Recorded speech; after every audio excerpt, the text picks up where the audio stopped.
on day 9 of Vlogmas. So got up to rain this morning and it's still continuing. I think it's on for the day. So let's get on to the Advents. So this was yesterday's. This one was a little bit harder to do because of this bits here on the tree.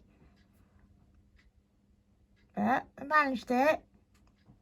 So let's have a look what the picture is. Oh, there we go. Oh, it's a reef, isn't it? How pretty is that? Okay. So 9. Just got to be careful. Oh.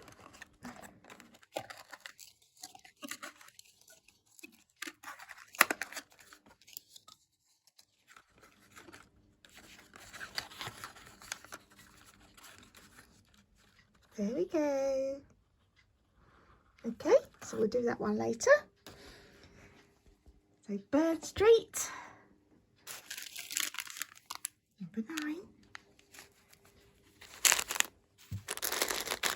The Peaches watching. Peaches is going to the Frost Garden Centre with me today, aren't you? Yeah.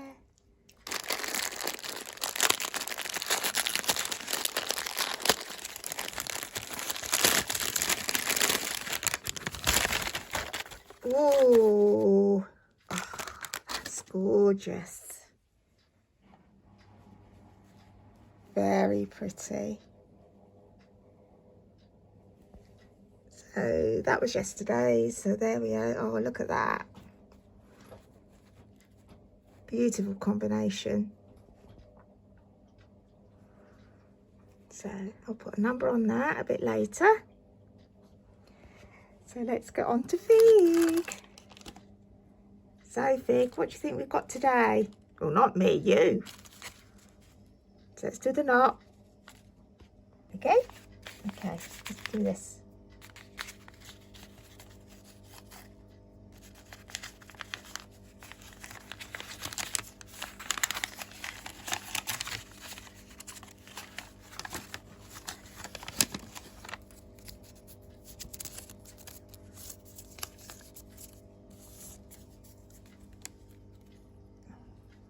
Teddy's tote bag. This should go nicely over his other arm. Oh, Teddy.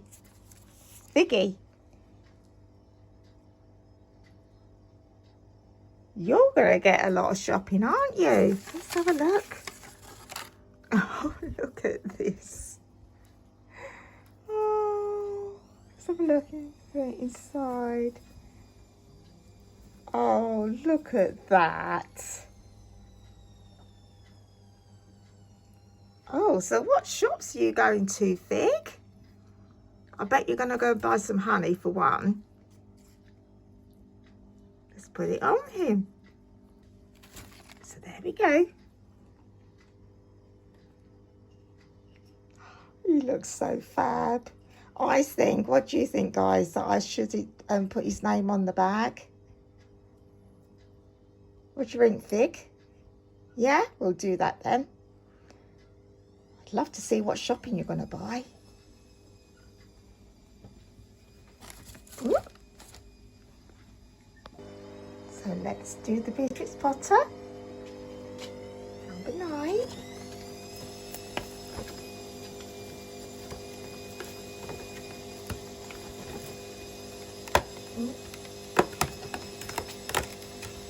Oh, Mrs. Tiggy Winkle. Oh, look. Look how happy she is. So I think Mrs. Tiggy Winkle should go over here. This is the Tailor of Gloucester, the mouse. Not sure about this one. So Mrs. Tinkle Winkle's gone there because I think they need cheering up because they look a bit serious. I did Google the names of the characters. couldn't find the name for this one.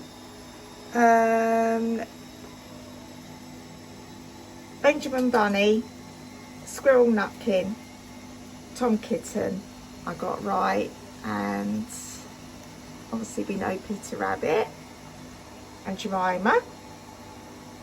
Yeah, so don't know the names of the others, so let me know if you know. So today we was going to go to the garden centre this morning, but then I remembered I've got a shopping delivery coming, so we've had to change it once my delivery's been, and I'm going to let Abby know, and then we're going to go. So yeah, I'm taking Peaches. Can't wait to take her.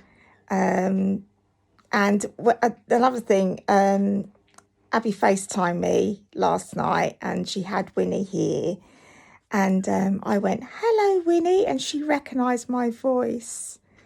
How lovely is that? Really, really lovely. So I'm hoping to stitch the applique that I pressed yesterday. I'm going to do a bit more Gracie, and maybe a bit of cross stitch, we'll see. So I will see you next when we're in Frost. Bye.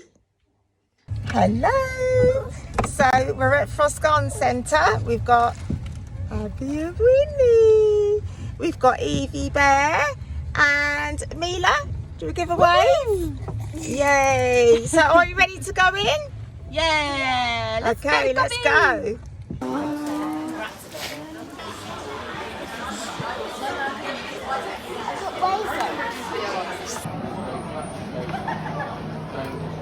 Oh, sorry, my darling. You nearly got my nice face.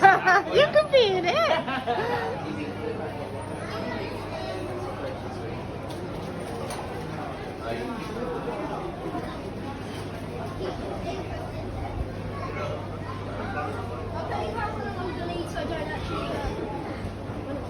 Peach. There's Mila. Come on in. Come on. Let's go.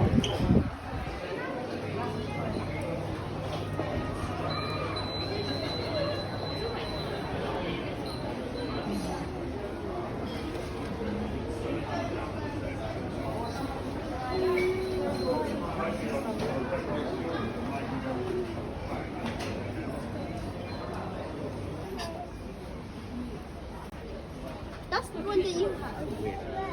Yes, it is. Peach. They take you outside and beat you up.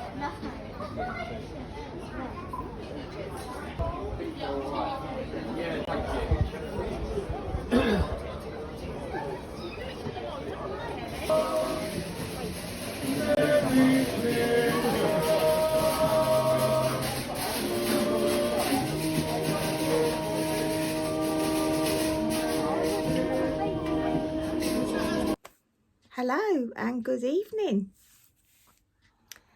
So we had such a lovely afternoon, we really did.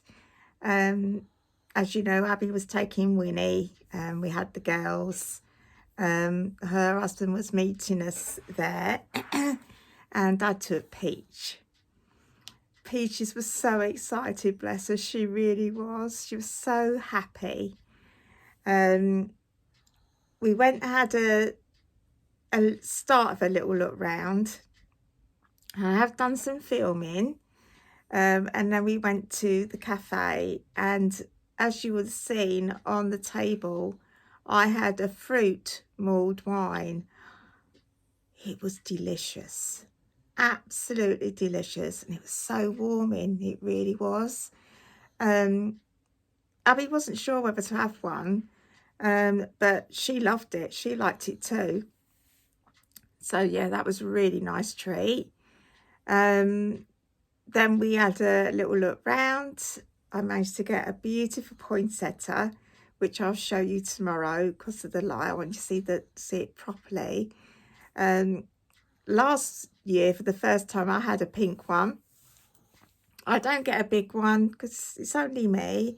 I get a small one. But I love the colours of the one I've chosen. It was the only one there of that colour.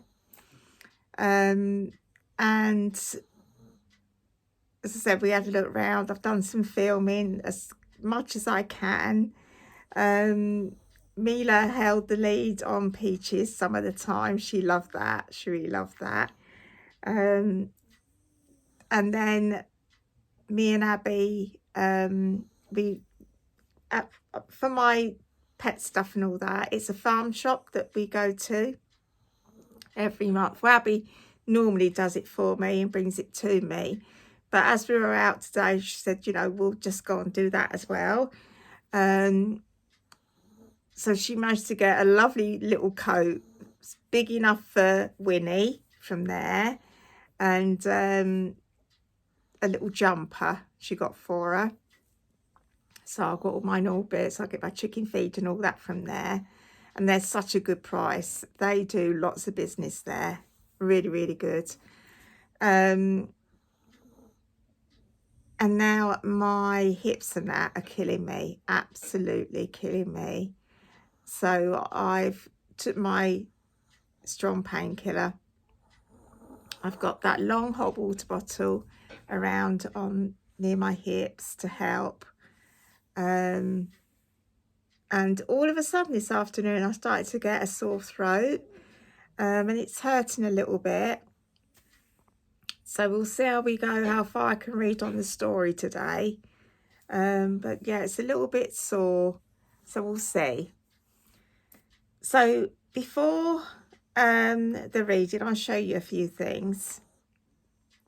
So when I got back, the postie had been in the afternoon, and I received this beautiful card and gift from one of my Zoomy ladies, and we've made such good friends. We really, really are really good friends. And so this is the card.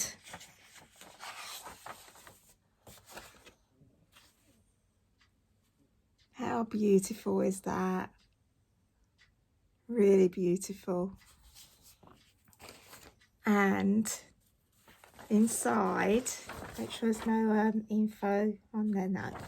Inside, she sent me a £10 voucher to spend at Peakside Needleworks. Pauline, I know you watch these. Thank you so much. So kind of you. The card, it means a lot. It really does mean a lot. And that, honestly, so obviously I'm going to leave it to the new year, because if there's any sales, or I might just see a chart on there. As you know, you've been there, you buy from there. They've got beautiful charts on there. But that was so kind of you. Thank you very, very much. Thank you. Kiss. And before I went out today, Abby FaceTimed me, and no, she rung me. She was on her way back from a town that took the girls out, and Mila asked if she could go into the card factory on her own. Abby was waiting outside, and she wanted to get 2 Christmas cards out of her money, her own pocket money. One of the cards was for her mum and dad, and the other one was for me.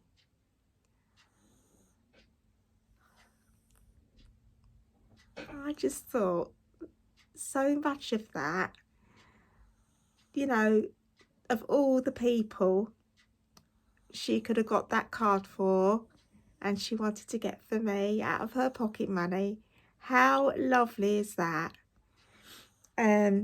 So she wrote it out. I mean, Mila is coming up 9 in January. But she's so sensible, And you know what Car Factory like. It gets very, very busy in normal time. You're talking about, you know, December on a Saturday. But bless her heart, she did it.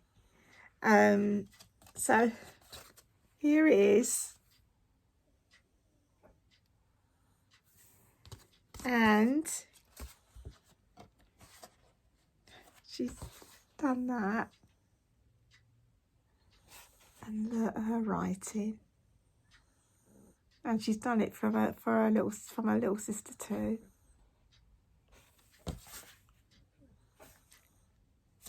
That is so special to me.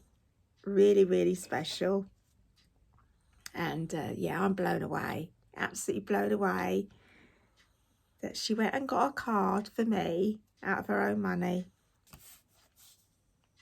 So yeah, really, really lovely.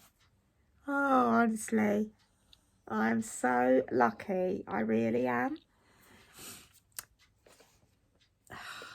Really lucky. So, Gracie the frog. As you know, I thought I'd done it wrong with the pieces because how they were labelled wrong. I sewed it back up. I've stuffed it more. And she's looking like a frog, not a crocodile, Angela.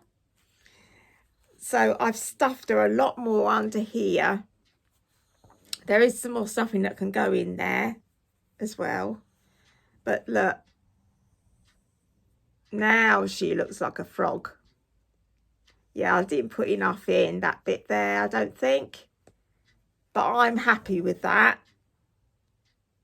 That is definitely a frog. I FaceTime Abby about 10 minutes ago. And I said,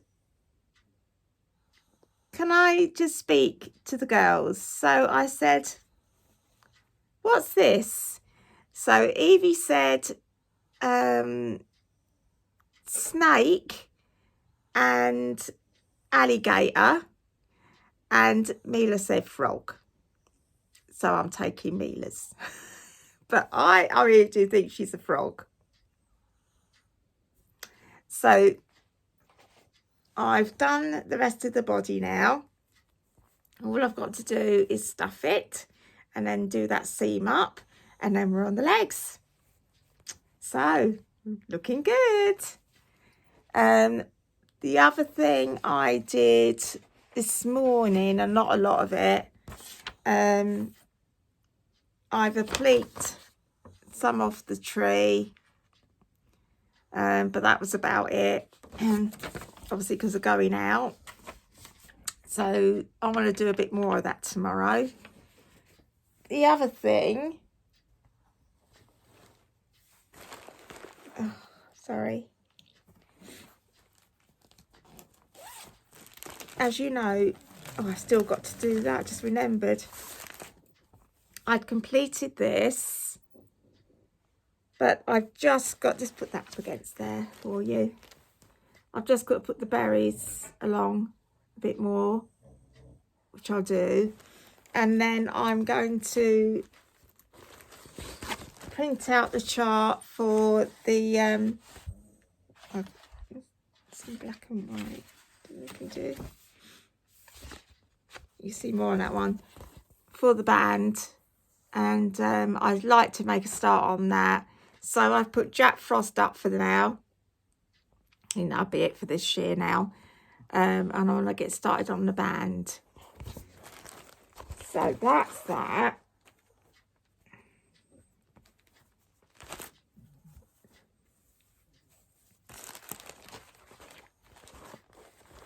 So we'll see how far we get with that. Even if I do this January, that, you know, that'll be fine. And the other thing I was saying to you about Margaret Beattie. So that's another of lovely Pauline Sobey bags.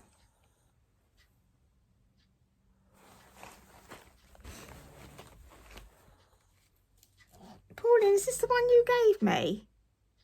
Let me know. Let me know.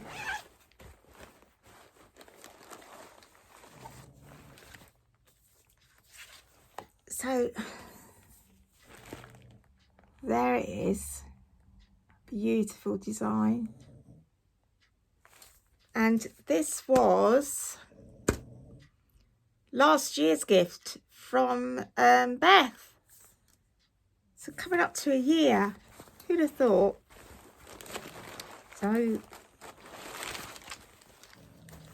all the au verre de soie threads.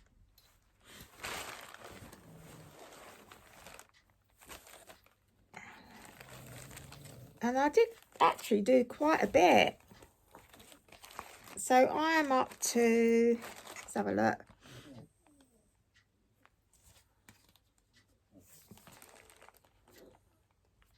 I've done that.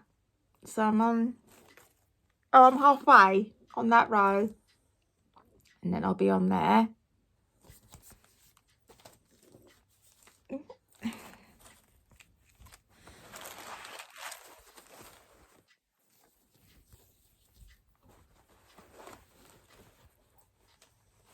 So there we are.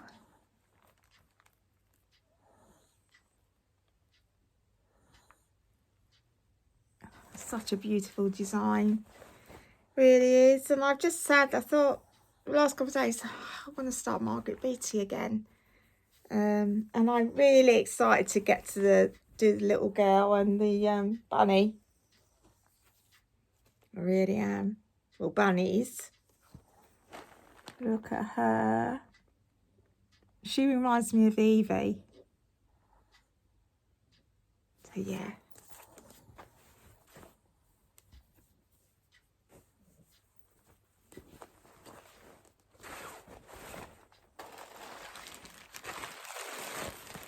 And that's the first time I've ever stitched with silks.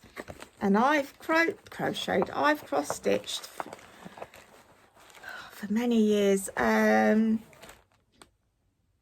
Before I was carrying Abby, and Abby's 13 January. So I've cross-stitched all that time, and this is the first time this year that I've used silks. So I won't be able to do it all the time.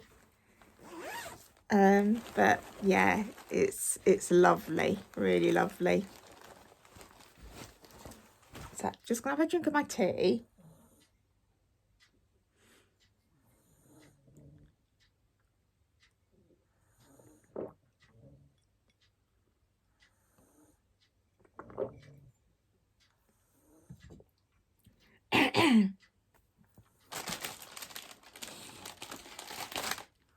So hold on. Okay. So Christmas at Fairacre, Miss Reed. And I've had more comments today about the reading this story. Thank you so much, honestly. I am really happy that you're enjoying it. So we'll see how far I go today with this. And I've also got a bit my tongue yesterday, and it was a very minute, but it feels big. Probably isn't, but it feels like a big ulcer on my tongue. So if I'm talking a little bit funny, that's why. So let's just see.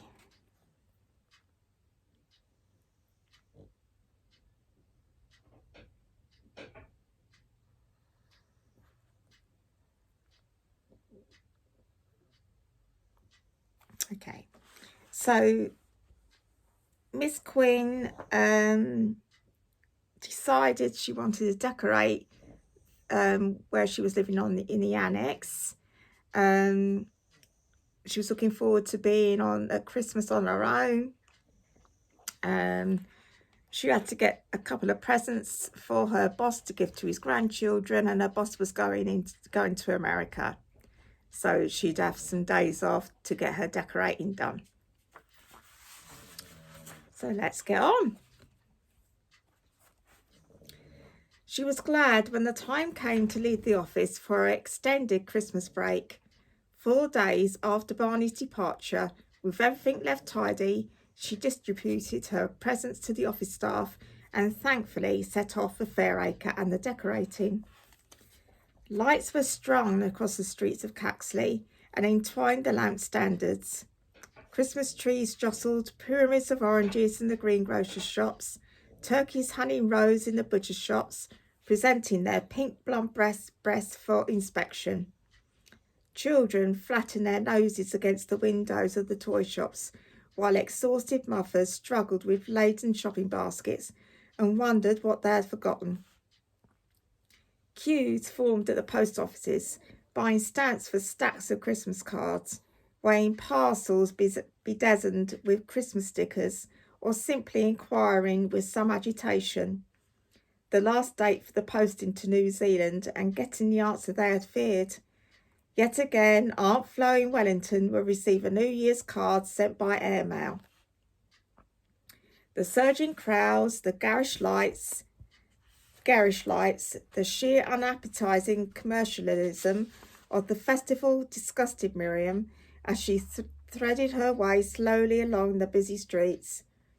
It was good to gain the country road to Fairacre, climbing steadily towards the downs, to smell the frosty air and to know that peace lay ahead behind the holly hedge.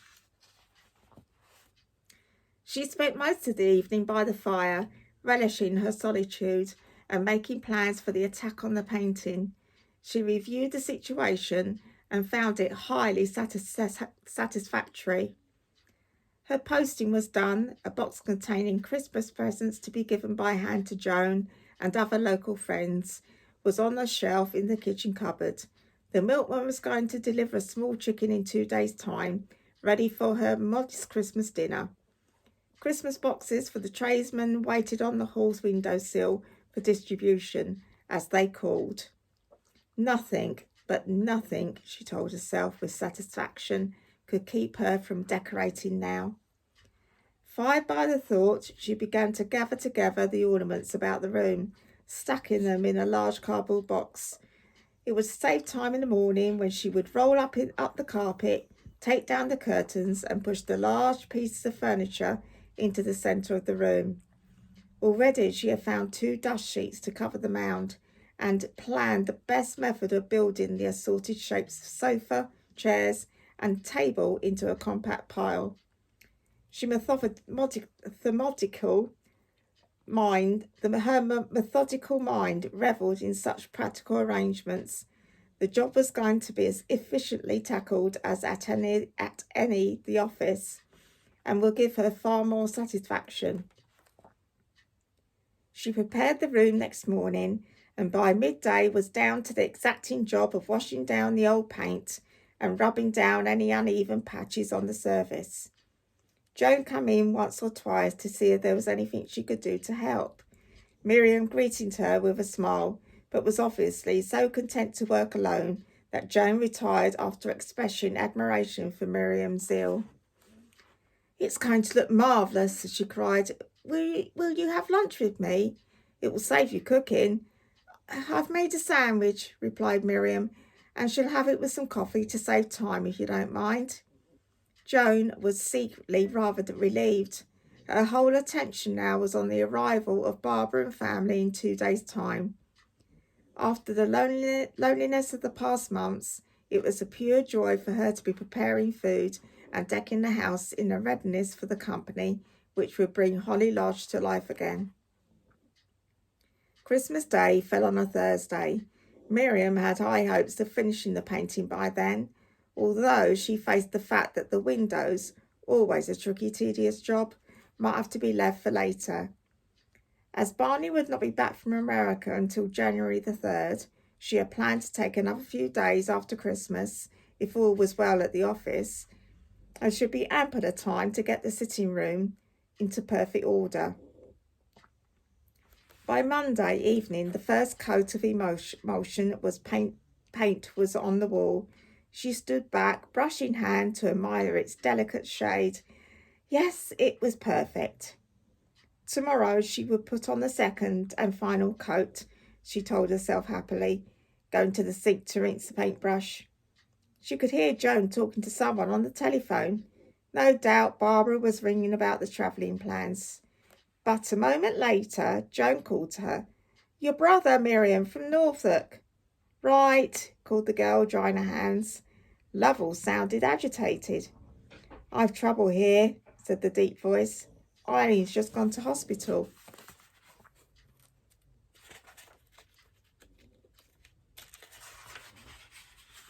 "An accident?" "No, nothing like that, but most acute stomach pains, awful sickness, probably something to do with the gallbladder. She's had this sort of thing off and on for some time, but this morning she had a really terrible attack." "Poor Eileen. Where is she? Far away?" "No, in the local hospital. The thing is, can you possibly come and hold the fort for the next few days? I know it's asking a lot, but over Christmas should be extra busy in the parish, and I don't know which way to look for help with the children." "I can come," said Miriam promptly. It was good to know that Lovell turned at once to her when he needed help. The old strong bond between them was re-established in those few words uttered so many miles apart. "You're a trump, Miriam," cried Lovell. The relief in his voice warmed her heart. "I can't tell you how glad I am. And so will the children be, and Eileen, when I tell them." "I'll set off first thing," said Miriam, "and be with you tomorrow afternoon. Have you got any provisions in, or shall I bring something?" "Oh, I expect something's here," said Lovell, but he sounded somewhat vague. There was a sound of an infant screaming in the background. "Don't worry," called Miriam hastily. "I'll see to things when I arrive." "Marvellous," sighed her brother. The screaming became louder. Miss Quinn replaced the receiver and went sadly back to the half-painted sitting room. "Well," she said glumly, "that's that." Joan heard the news with distress. Anything to do with illness touched her sympathetic heart and reawakened memories of her own two recent bereavements. On this occasion, there were further causes for dismay. And at Christmas too, and with the children in the home. Dear, oh dear, it couldn't be more unfortunate, especially with the extra services your brother will have to take. If only I could help. I know you would if you could, but you will have enough to do at Holly Lodge. I will telephone as soon as I get there tomorrow. There was nothing more to do to the painting until first coat was thoroughly dry. It should certainly be just by that time she returned, she thought grimly. Understandable irritation began to flood her as she packed away the brushes and tins. How like Eileen to manage to mess up so many people's affairs. Immediately she chided herself, but the resentment remained to rankle as she found her case and began to pack. And yet, in a distorted way, she almost felt grateful to Lovell's wife for giving her the chance to have his company for a few days of uninterrupted pleasure. It was years since they had been able to talk without the presence of Flibbertigibbet, sister-in-law. It took her longer to pack than usual. Clearing the sitting room had meant stacking things in unaccustomed places, and she was hard to put it to find a map showing the route. At last it turned up, packed among cookery books. Yes, skirt Oxford, bake for Bicester, Buckingham, Bedford, Cambridge, Newmarket, and then on to Norfolk. It was going to be a longish trip. She must start at first light and pray for a fine day. There was no knowing what she would find, what would find to do when she arrived, and she only hoped that the bitter winter weather, for which East Anglia was noted, would hold off and enable her to return in good time. Oh, that poor sitting room, she grieved. She climbed into bed, turned out the light, and determined to put aside tomorrow's worries and to get to sleep. The vision of a raddled old housemaid called unbelievably Euphrosyne, who had helped at her parents' vicarage, came into her mind. "What can't be cured must be endured," was one of her favourite sayings. Maybe Eurosine, I don't know if I'm saying that right, had the last word there, thought Miriam, settling to sleep. There was frost on the grass when Miriam looked out first thing in the morning. It was grey and still, overcast but bitterly cold. In the fold of the downs, scars of mist floated. No breeze stirred the bare branches, and the birds sat huddled in silence, awaiting any lagerish thrown from the kitchen window. It was a dispiriting sort of day, thought Miss Quinn, brewing her coffee. She only hoped that the mists of Fairacre were not an indication of fog in the flat fields of Bedfordshire and the fenlands beyond. She remembered the chill of Lovell's draughty vicarage and went to look out 2 extra thick sweaters to throw into the back of the car with her Wellington boots. Brought up in that bleak area of England, she prudently went prepared for the worst that the weather could do in December. Joan called in soon after 9, bearing fruit, biscuits and a flask of coffee. I hope I'm in time. Have you made some sandwiches? Well, no, admitted Miriam after thanking her. I thought I would stop on the way and have a proper lunch. I shall be ready for it, no doubt, and heaven alone knows if there'll be anything prepared at Lovell's. I'm taking eggs for us all to be on the safe side. Good. Do ring as soon as you arrive. I shall be anxious. I will, and do use my bedroom while the family's here if it helps. I've stripped the bed. Joan's face lit up. Yeah.